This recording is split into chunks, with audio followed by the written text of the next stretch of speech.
Okay, in this video we will discuss about enterococci. Enterococci. Okay, अच्छा सबसे पहले देखें हम बात करते हैं एंटेरोकोकाई की कि एंटेरोकोकाई में हमारे पास कौन सी स्पीशीज़ आती हैं जो कि ग्राम पॉजिटिव है। तो हमारे पास दो आती हैं, याद रखना। एक हमारे पास आती है एंटेरोकोकाई फिशियलिस और एक हमारे पास आती है एंटेरोकोकाई फिशियम। अच्छा, अब ये दो स्पीशीज़ हमारे पास जो है ना वो एंटेरोकोकाई की आती है, ठीक है। अच्छा, अब जारी बात है दिस इज हम ग्राम पॉजिटिव डिस्कस कर रहे हैं तो हमारे पास ये दोनों के दोनों क्या है, हमारे पास ग्राम पॉजिटिव ऑर्गेनिजम्स है, पहली बात।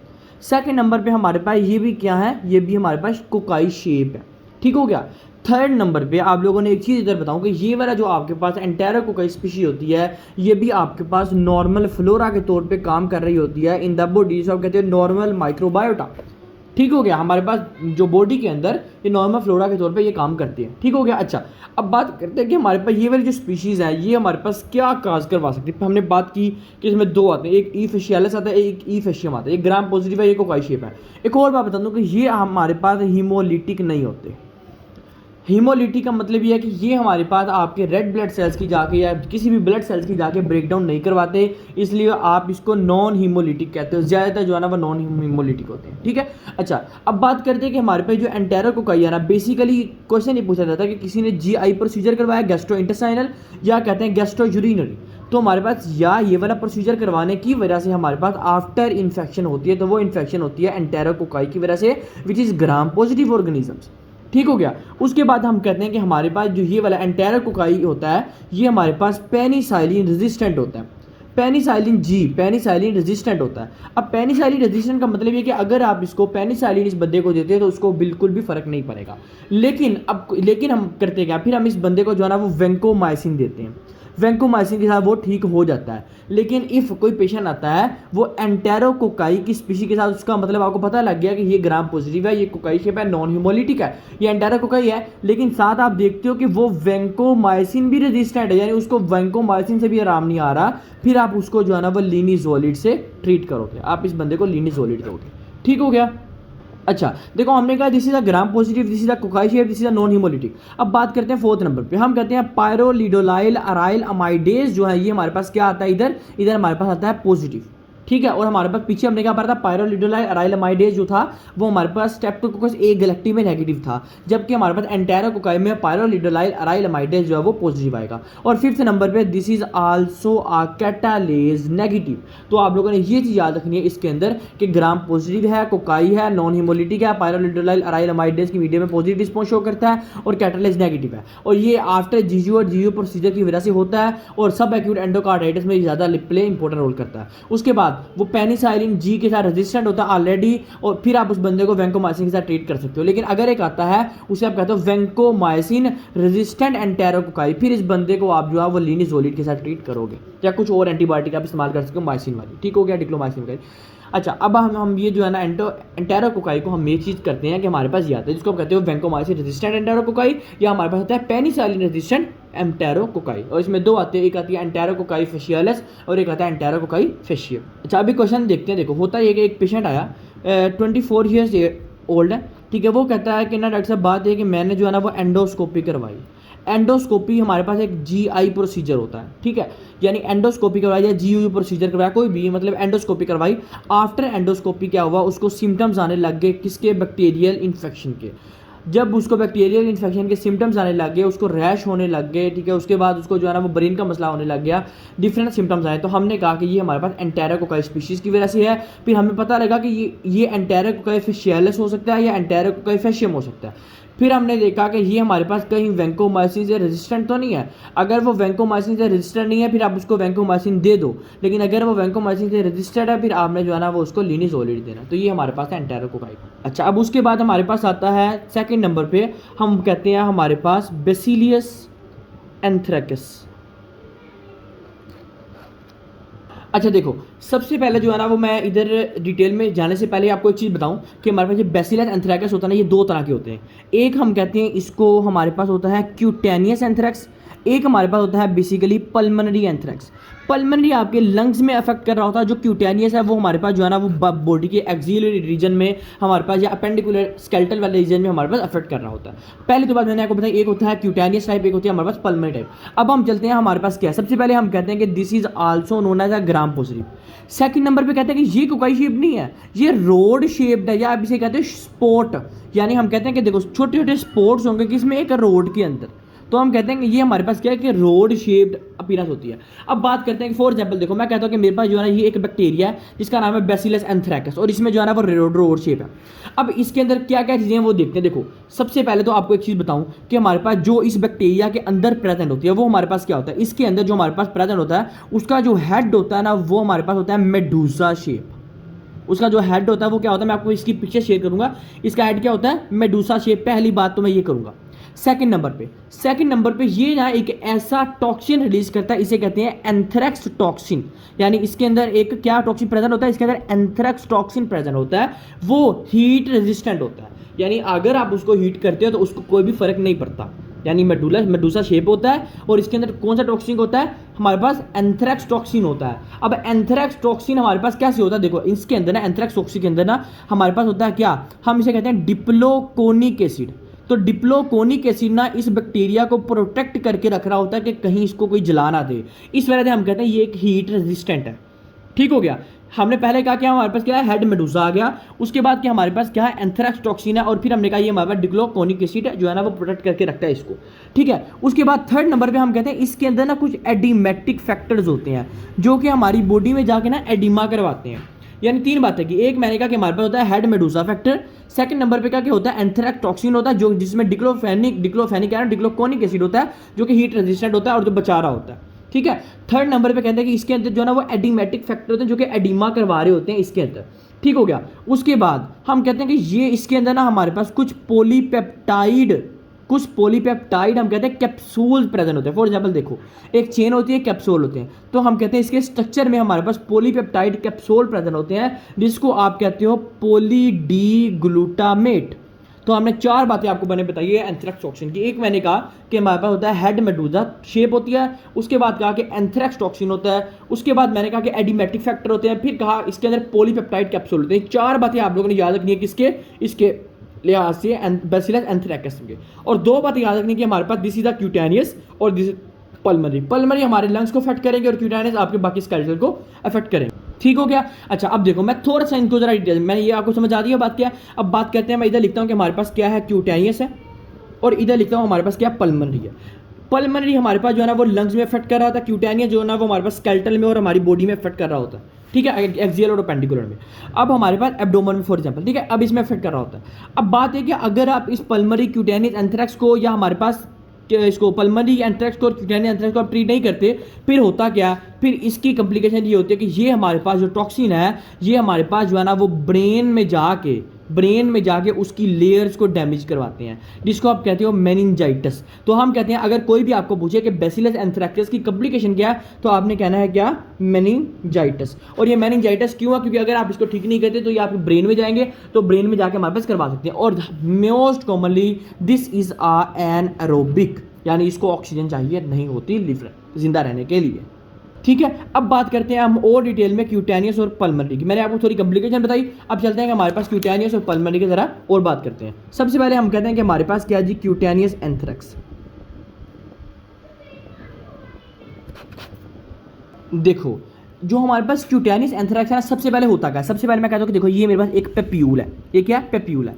ये जो पेप्यूल है ना बेसिकली ये हमारे पास किस में चेंज होता है, ये हमारे पास ना पेनलेस कहते हैं इसको, कहते हैं कि पेप्यूल ये पेनलेस है। यानी होता ये है कि मैंने कहा ये पेप्यूल है, इस पेप्यूल के अराउंड में ना सराउंडेड हम वेजिकल्स बनने लग जाते हैं, जिसे आप कहते हो painless papules surrounded by vesicle.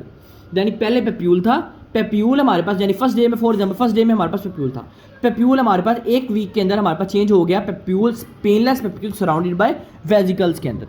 ठीक हो गया। अब ये जो हमारे पास पेनलेस पेप्यूल था, ये क्या हुआ, ये हमारे पास आगे, ये हमारे पास क्या हुआ, जो पेनलेस पेप्यूल था ये हमारे पास क्या हो गया, ये हमारे पास ब्लैक स्कार के अंदर चेंज होने लग गया। हम कहते हैं कि देखो फॉर एग्जांपल पहले ये था वेजिकल था, पिंकिश कलर था, उसके बाद क्या हुआ, इसकी जो कलर थी वो हमारे पास क्या होगी, ब्लैकिश होने लग गई। तो हम कहते हैं ब्लैक स्कार के अंदर चेंज होने लग गया। और फिर ये ब्लैक स्कार जो था ये हमारे पास इसके अंदर इसकी प्रोग्रेस ज़्यादा हुई और इसकी प्रोग्रेस ज़्यादा होने की वजह से डेथ हो गई।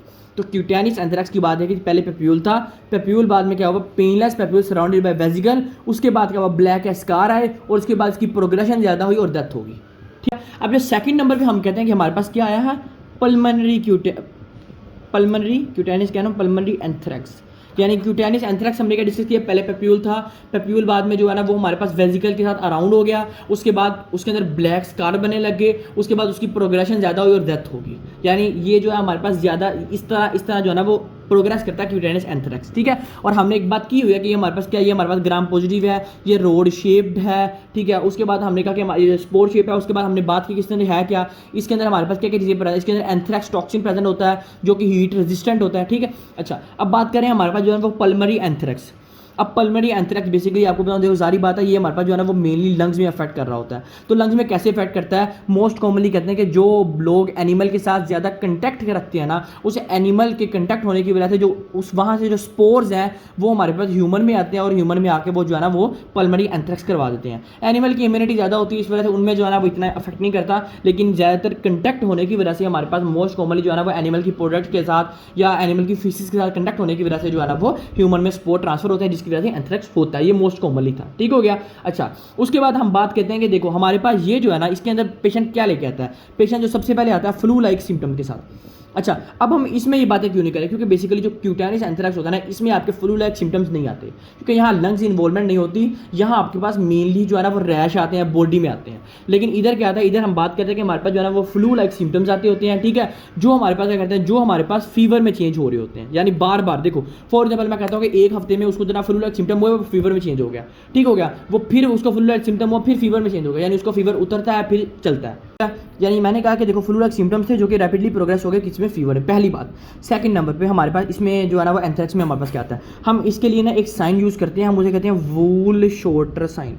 अब वूल शॉर्टर साइन का मतलब क्या है, इसका मतलब ये कि देखो फॉर एग्जाम्पल ये मेरे पास लंग्स है, ये दूसरा लंग है, इस दो लंग्स के दरमियान वाला जो होता है इसे कहते हैं मेडियस्टिनम। तो हम कहते हैं वाइडेंड मेडियस्टिनम मिलता है, इसे कहते हैं वूल शॉर्टर साइन। तो वूल शॉर्टर साइन जो है ना वो वाइडेंड मेडियस्टिनम को शो करवा रहा होता है। सबसे पहले हमने कहा जो है ना वो फ्लू लाइक सिम्टम्स आएंगे। सेकंड नंबर पे हमने कहा जो है ना वूल शॉर्टर साइन आएगा, वाइडेंड मेडियस्टिनम।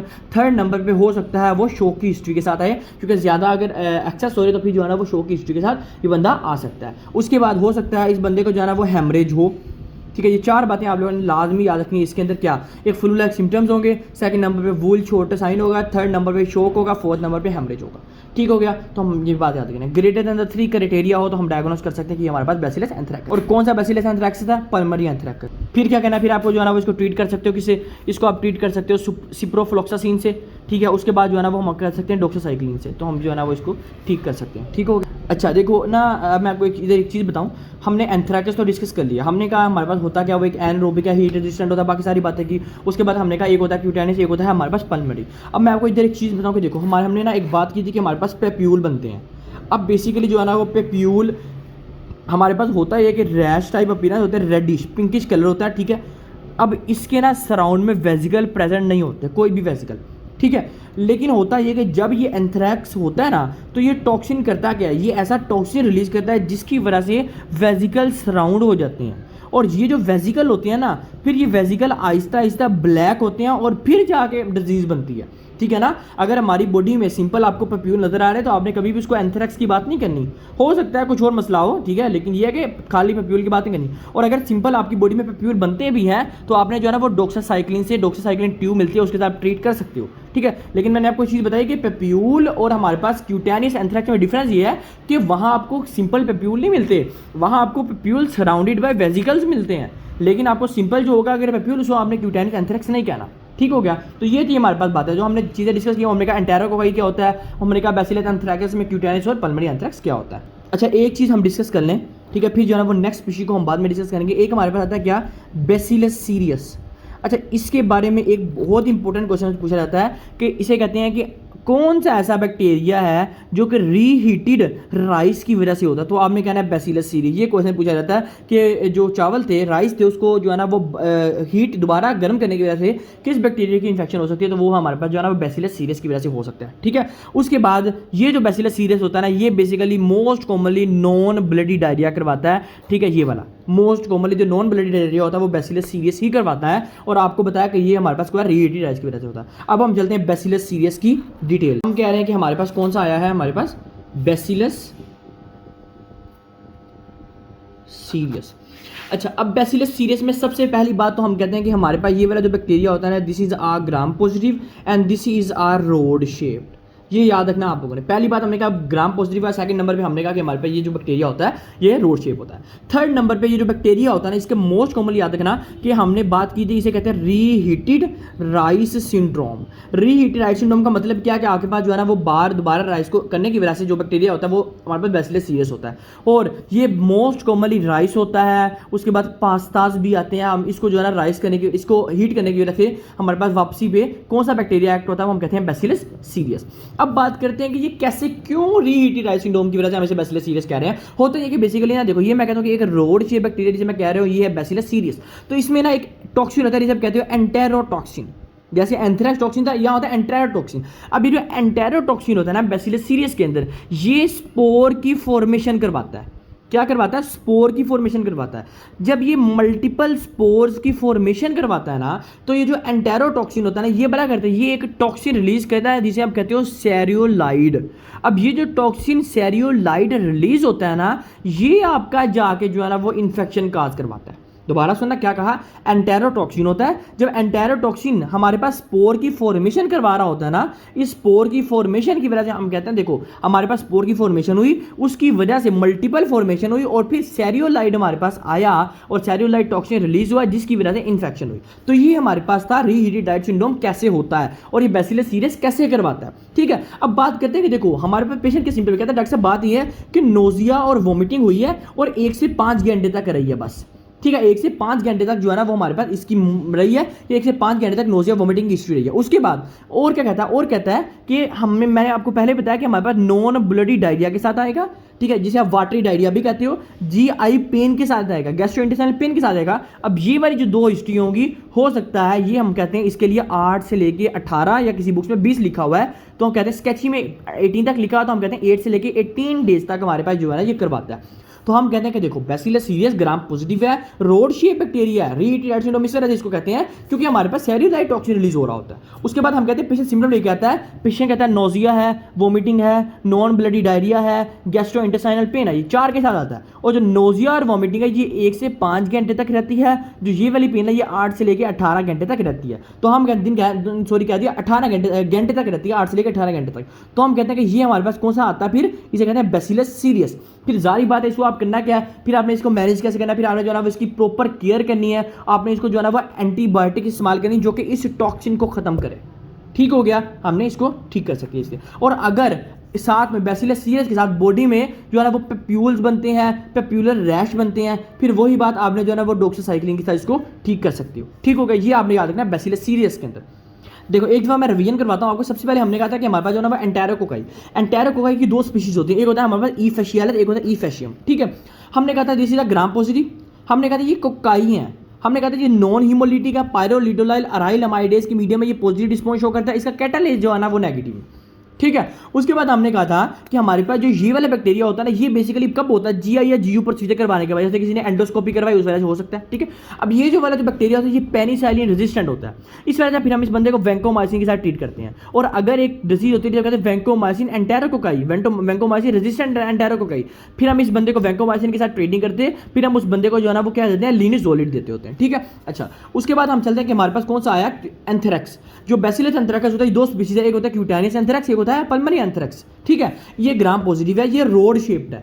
बाकी हमने अभी तक कोकाई पढ़े हैं, ये वाला रोड शेप है। उसमें हमने कहा था कि देखो ये जो बैक्टीरिया होता है इसमें मेडुला शेप होते हैं, एंथ्रेक्स जो होता है टॉक्सिन होता है, उसके बाद जो है ना वो एडिमेटेड फैक्टर्स आते हैं, उसके बाद पॉलीपेप्टाइड कैप्सूल होते हैं। ठीक है, ये आप लोगों ने याद रखना, जिसको आप कहते हैं पॉलीडी ग्लूटामाइड। उसके बाद हम कहते हैं कि ये कौन सा रिलीज कर रहा था, ये टॉक्सिन एंथ्रेक्स रिलीज कर रहा था। और इसमें दो तरह के थे, एक हमने कहा था क्यूटेनिस, एक हमने कहा था पल्मोनरी। क्यूटेनिस पहले पेप्यूल था, सिंपल कोई मसला नहीं था, फिर उसके राउंड वेजिकल बना और वो ब्लैक हुआ, उसकी प्रोग्रेस ज्यादा हुई, दिस इज कॉल्ड क्यूटेनिस एंथ्रेक्स। फिर हमने कहा पल्मोनरी, पल्मोनरी में हमने कहा कि ये हो सकता है एनिमल प्रोडक्ट से या जो एनिमल का वेस्ट प्रोडक्ट है उस वजह से हो सकता है, उस वजह से हमने कहा फ्लू लाइक सिम्टम्स हो सकते हैं। उसके बाद हमने कहा जाना वो हमने वूल छूटे साइन हो सकता है, उसके बाद छोटे साइन हो सकता है, उसके बाद हमने कहा शोक हो सकता है, हेमरेज हो सकता है, ठीक है, वाइडेंस मेडियस सिंड्रोम जिसको आप कहते हो, ठीक है। अच्छा, फिर आप सिप्रोफ्लॉक्सासिन या डॉक्सासाइक्लिन से इसको ट्रीट कर सकते हो। उसके बाद हमने कहा कि हमारे पास बैसिलस सीरियस रीहिड्रेट सिंड्रोम को भी कहते हो, जिसे हमने कहा कि ग्राम पॉजिटिव होता है, रोड शेप होता है, रीहिड्रेट सिंड्रोम इसे कहते हो। और हमने कहा कि हमारे पास ये नॉन ब्लड डायरिया के साथ आता है, जे पेन के साथ आता है, नोजिया वोमिटिंग के साथ आता है। नोजिया वोमिटिंग 1 से 5 घंटे तक, और हमारे पास नॉन ब्लड डायरिया और गैस्ट्रोइंटेस्टाइनल पेन जो होती है वो 8 से लेकर 18 घंटे तक। फिर आप इस बंदे को किसे ट्रीट कर सकते हो, स्पोर्टिव केयर करो और साथ एंटीबायोटिक दो जो कि इस सेरोलाइट हमारे पास टॉक्सिन को खत्म कर सके। और सेरोलाइट बनता कैसे है, पहले हमारे पास इसके अंदर होता है एंटेरोटॉक्सिन जो कि स्पोर फॉर्मेशन करवाता है और फिर सेलुलाइट फॉर्मेशन होती है और फिर वो जाके इन्फेक्शन करवाता है। ठीक हो गया।